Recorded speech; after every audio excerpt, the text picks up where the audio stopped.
बिस्मिल्लाहिर्रहमानिर्रहीम। अस्सलाम वालेकुम viewers, welcome back to my channel Inam boutique. आज मैं आपको बॉक्स ट्राउज़र कटिंग करने का नहायत आसान और प्रोफेशनल तरीका बताने जा रही हूं। तो इसके लिए मैंने 2.5 गज़ लॉन का फैब्रिक लिया है, जिसे मैंने ओपन करके एक दूसरे के ऊपर बिछा लिया है। तो मैंने इसे प्रेस लगा लिया है। तो सबसे पहले मैं इसकी उरेब ख़त्म करने के लिए स्ट्रेट लाइन लगाऊंगी, ये देखें। इसके बाद मैं इसके पांचे की फोल्डिंग के लिए मार्जिन छोड़ूंगी। मैंने 2.5 इंच छोड़ा, आप चाहें तो आप इससे कम या ज़्यादा कर सकते हैं। 37 इंच इसकी लेंथ है पैंट ट्राउज़र बॉक्स ट्राउज़र की, लेकिन मैं 35 रखूँगी क्योंकि मैंने इसके पांचे के नीचे 2 इंच चौड़ी लेस लगानी है। ये देखिए, मैंने 35 इंच पर निशान लगाया है और 2 इंच मैंने नेफे की फोल्डिंग के लिए रखा है। अब मैं इसकी साइड से 1 इंच का निशान नेफे वाली साइड से लगाऊंगी और 2.5 इंच जो है वो मैं पांचे वाली साइड से लगाऊंगी। आप चाहें तो 2.25 इंच पर भी लगा सकते हैं। बॉक्स ट्राउज़र में ये 2.5 इंच या 2.25 इंच पर लगता है और पैंट ट्राउज़र में 3.5 इंच पर लगता है। ये मैंने अंदर पांचे वाली साइड से नहीं निशान लगाया, ये मैंने साइड की सिलाई वाली साइड से लगाया। तो अब मैं इन दोनों निशानों को स्केल की हेल्प से लाइन लगा के स्ट्रेट मिला दूँगी। ये देखें,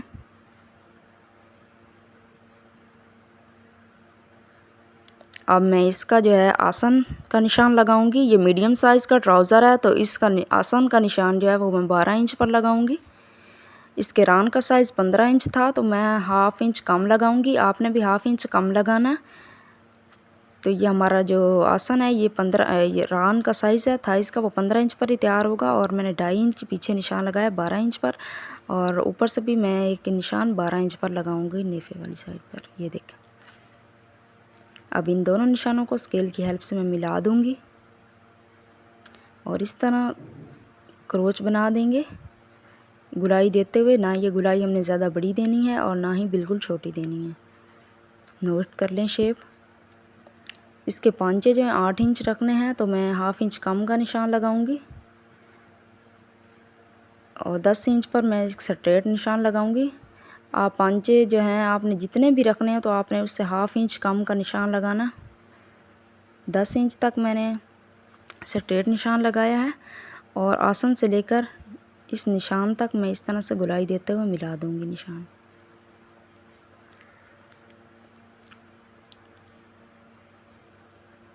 नोट करें आप।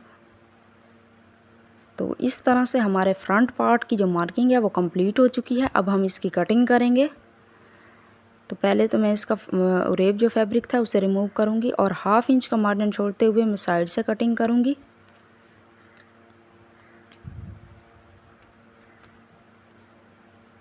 ये देखें, एंड तक मैं कटिंग कर लूँगी इसकी।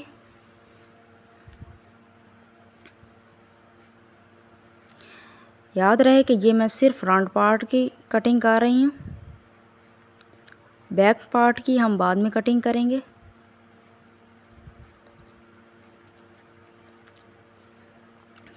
तो इस तरह से मैं नेफे के ऊपर से भी सेम निशान के ऊपर बगैर मार्जिन छोड़े कटिंग कर दूँगी।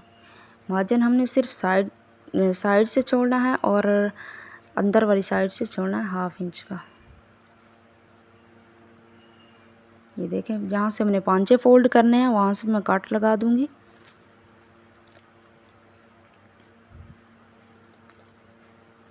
ये कट सिलाई के दौरान हमारी हेल्प करेंगे।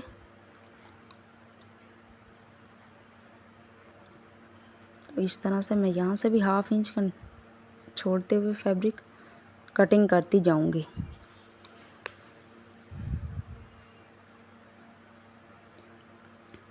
इस तरह से हमारे फ्रंट पार्ट की जो कटिंग है वो कंप्लीट हो चुकी है। अब मैं फ्रंट पार्ट को इसी तरह बैक पार्ट के ऊपर बिछाऊंगी। पहले मैं इसके नेफे वाली साइड से, ये देखें, उरेब फैब्रिक को रिमूव करने के लिए स्ट्रेट लाइन लगाऊंगी। ये देखें, मैंने 2.25 इंच नेफे वाली साइड से बैक साइड को जो है फ्रंट पार्ट से एक्स्ट्रा लंबा रखा। ये देखें, 2.25 इंच मैंने लंबा रखा। नोट कर लें आप 2.5 इंच भी रख सकती हैं और हाफ़ इंच जो है हमने बैक साइड को जो है एक्स्ट्रा रखना, 1/2 इंच बढ़ता हुआ निशान लगाना।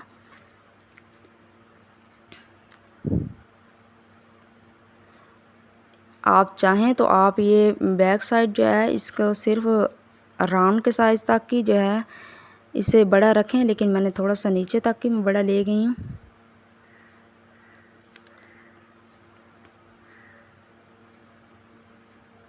ये स्केल जो है अंदर वाली साइड से मैंने बढ़ा हुआ नहीं रखा, 1 इंच 1 पॉइंट का है, तो मैंने ये साइड से मैं बढ़ता हुआ रखती हूँ हमेशा। ये देखें मेरा ये स्केल 1 इंच 1 पॉइंट का है। मैं इसे हमने निशान जहाँ पे लगाया था फ्रंट पार्ट का, वहाँ से नहीं, जहाँ से कटिंग की थी वहाँ से रखती जाऊँगी और इसकी साइड से निशान लगाती जाऊँगी।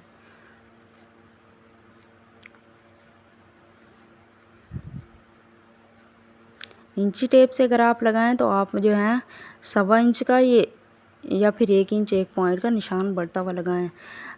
ये मैं हमेशा इस साइड से बढ़ता हुआ रखती हूँ क्योंकि हर किसी को वो अंदर से बढ़ता हुआ रखना नहीं आता।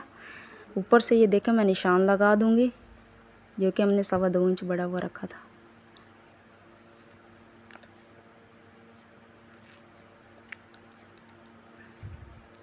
जब हम इसे सिलाई करेंगे तो इसकी शेप्स सेम आएगी।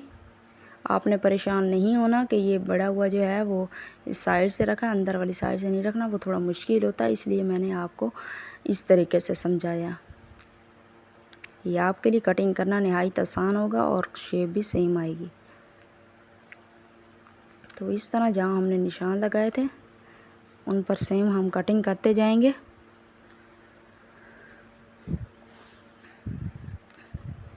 वीडियो को एंड तक फुल वॉच कीजिएगा ताकि आपका कोई भी स्टेप जो है वो मिस ना हो और आपकी कटिंग भी बिल्कुल परफेक्ट हो। मैंने एक साइड से इसकी कटिंग कर ली है। अब मैं इसके अंदर लॉन्ग वाली साइड से कटिंग करूँगी। ये देखें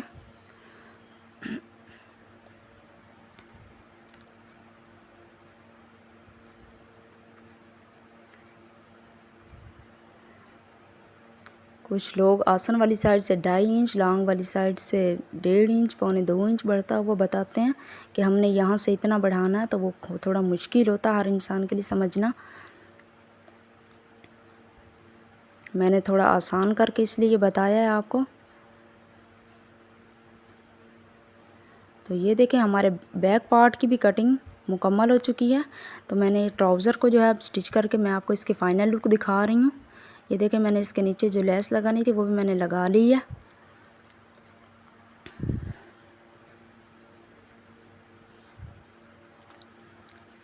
पहले मैंने इसकी साइड्स की सिलाई लगा के फ्रंट पार्ट को जो है वो बैक पार्ट के साथ अटैच किया है।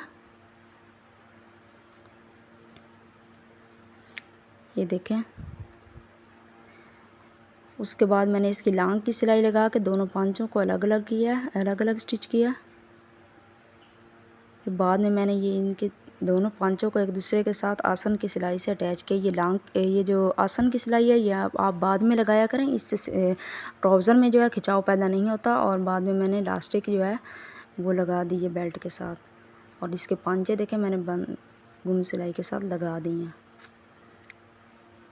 तो इसके आप नोट करें, आप इस तरह से प्रेस किया करें जिस तरह से मैंने किया है। इस सिलाई के साथ सिलाई को मिलाया है। तो अगर आपको मेरी वीडियो पसंद आई हो तो please like share and subscribe my channel. अल्लाह हाफिज़।